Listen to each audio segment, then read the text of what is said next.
আমাদের এলাকায় একটা ধর্ষক আছে। তো সামটাইমস এরকম হয় যে এলাকার লোকজনের আইডি সামনে চলে আসে। তো যখন আসে তখন দেখি যে তার টাইমলাইনে শুধু হাদিস আর হাদিস।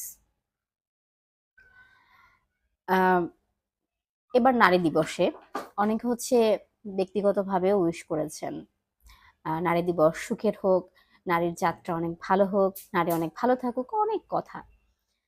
এই যে ধরেন ফেসবুক বা সামাজিক যোগাযোগ মাধ্যমে আসলে সবাই ভালো। আমরা সবাই হচ্ছে অন্যায়ের প্রতিবাদ করি। আমরা সবাই হচ্ছে নারীর অধিকার চাই। নারী ভালো থাকুক সেটা চাই। কিন্তু দিন শেষে এই যে নারীরা হচ্ছে নির্যাতিত হয়, কিংবা নারীরা হচ্ছে ধর্ষণের শিকার হয়, নারীরা হচ্ছে নানাভাবে অপদস্থ হয়, কাজগুলো আসলে কারা করে? যারা ফেসবুকে ভালো মানুষই, অতিরিক্ত ভালো মানুষই দেখায়, ম্যাক্সিমাম মানুষগুলো হচ্ছে এই মানুষগুলা। কারণ এই যে আমি প্রথমে ধর্ষকের কথা বললাম, এ হচ্ছে এর মধ্যে কোনো অনুশোচনা নাই, এবং সে যে এরকম একটা কাজ করেছে, এটা এটা আসলে তার কর্মকাণ্ড দেখলে বা তার টাইমলাইন দেখলে মনে হয় না।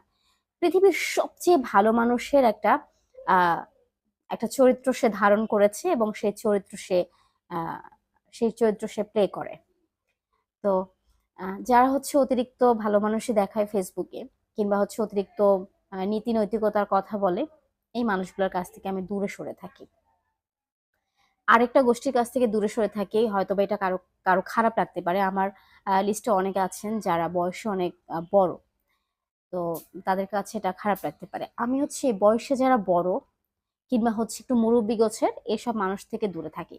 কারণ আহ, এই যে যারা যারা আসলে এরকম চরিত্র সমস্যা নিয়ে আছে, তাদের পরে এই যে যারা বয়সে বড়, এই মানুষগুলোর কাছ থেকে আসলে সবচেয়ে বেশি আমি উল্টাপাল্টা ব্যবহার পেয়েছি। পৃথিবীতে এমন কোনো নারী নাই যে বলতে পারবে যে আমি কখনো হচ্ছে কোনো ধরনের হ্যারাসমেন্টের শিকার হইনি। বাসে, রাস্তায় কোনো না কোনো ভাবে প্রতিটা নারী কোনো না কোনো ভাবে হ্যারাসমেন্টের শিকার হয়েছে। এসব হচ্ছে ওই যে ফেসবুকে অতিরিক্ত নৈতিকতার কথা বলে এইসব মানুষদের কাছ থেকে সবচেয়ে বেশি হয়েছে। আহ, আমরা হচ্ছে যখন কোনো একটা মেয়ে এরকম হ্যারাসমেন্টের শিকার হয়, তখন আমরা জাবর কাটি যে আমার বোন তো হয় নাই। আপনি আপনার বোনকে জিজ্ঞেস করে দেখেন।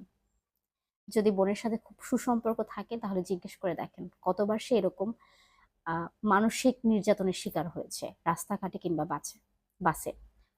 জিজ্ঞেস করে দেখেন।